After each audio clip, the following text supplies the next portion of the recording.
আসসালামু আলাইকুম রাহমাতুল্লাহ।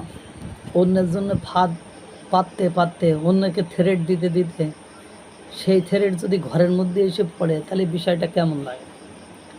আপনারা জানেন 5ই আগস্টের পরে আমরা সেই চিকেন নেক করে আমাকেও মাথা নষ্ট হয়ে গেছে।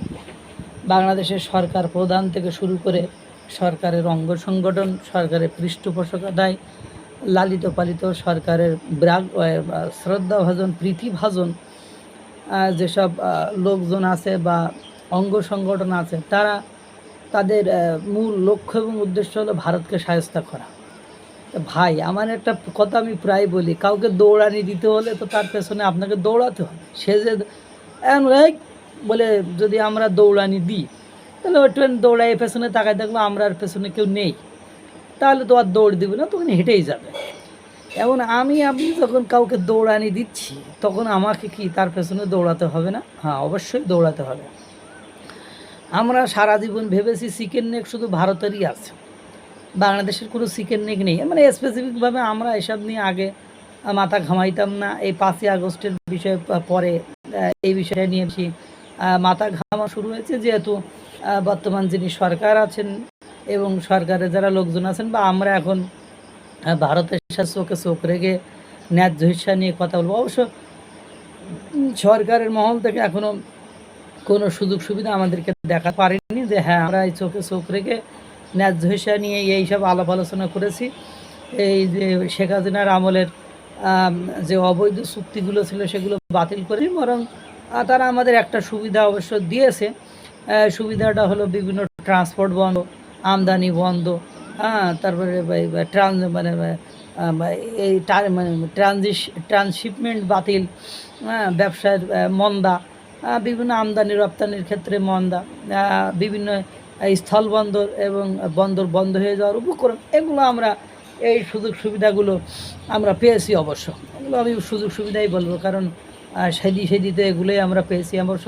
তাছাড়া সরকারে আবার পুশিন হয়ে জনগণ বাংলাদেশে ঢুকছে, এই সুযোগ সুবিধাগুলো আমরা পেয়েছি।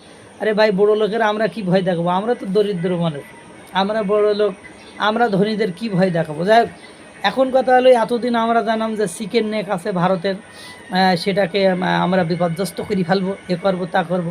এমন ভারতের এক মুখ্যমন্ত্রী নাকি উনি আবার বলেছেন যে বাংলাদেশে দুটো চিকেন নেক আছে, এইটারে কেটে দেবে, মানে এই দুটোকে আলাদা করে ফেলবে। এবং আপনারা জানেন যে কুকিচিনের বিষয়টি, যে 30,000 পোশাক তারা বাংলাদেশের চট্টগ্রাম থেকে পোশাক কারখানা থেকে তৈরি করেছে, 30,000। এই যে বিষয়গুলো কেমন একটা জটিল মনে হইতেছে না? তাহলে এখন আমাদের ওদের চিকেন নেক আছে আমাদের বাংলাদেশে। আপনারা জানেন যে কুকিচিনের এই বিদ্রোহ গোষ্ঠী 3 দেশে থাকতে হবে, মায়ানমার, ভারত এবং চীনের। এখন কথা হলো যে ভারত তাদের এই চিকেন নেক নিয়ে একটা থ্রেটের ভেতরে মানবিক করিডোর দেওয়া নিয়ে সব কিছু নিয়ে বাংলাদেশের বক্তাদের নেতাকর্মীদের বক্তব্যের কারণে বা অন্য যে কোনো কারণে থ্রেডের মধ্যে আছে। এখন ওরা আবার কী করলো, বাংলাদেশের এই চট্টগ্রামে একটা চিকেন নেক, মানে না ফেনী নদী নাকি ব্রিজ আছে, ওটা কেটে দিলেই নাকি ওটা চট্টগ্রাম ওটা আলাদা হয়ে যায়। ওদিকে আর একটা কোন অঞ্চলে চিকেন নেক দেখাইছে। এখন দেখেন, লোকে চিকেন নেক নিয়ে টানাটানি করতেছি, আমাকেও চিকেন নেকই বের হয়ে গেল। এতদিন জনগণ জানতো না, এখন ওরা ঠিকই মানে ম্যাপ বা মানচিত্র অ্যানালাইসিস করে বের করে ফেলেছে। এখন হয়তো বা আমাদের এই 2 চিকেন নেক নিয়ে আমাদের আবার দেশটা আরও ছোটো হয়ে যায় কিনা। অবশ্য রেজওয়ানা হাসান একসময় বলেছেন যে বাংলাদেশের মানচিত্র পরিবর্তন হয়েও যেতে পারে।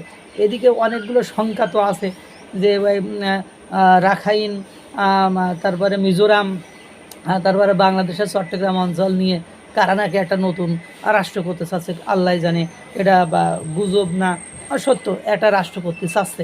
তার মধ্যে আবার এই চিকেন নেক আলাদা করে দেবে। আবার এদিকে সরকার প্রধান বলছে, সরকারের একজন উপদেষ্টা বলছে বাংলাদেশের মানচিত্র পরিবর্তন হতে পারে। সব কিছু মিলে একটা লেজে গোবর অবস্থা। যাক, লোকের চিকেন নেক নিয়ে টানাটানি করতে, যে এমন আমাদেরই চিকেন নেক টানাটানিতে আল্লাহ তাআলা সকলকে ভালো রাখুক, সুস্থ রাখুক। আসসালামু আলাইকুম ওয়া রাহমাতুল্লাহ।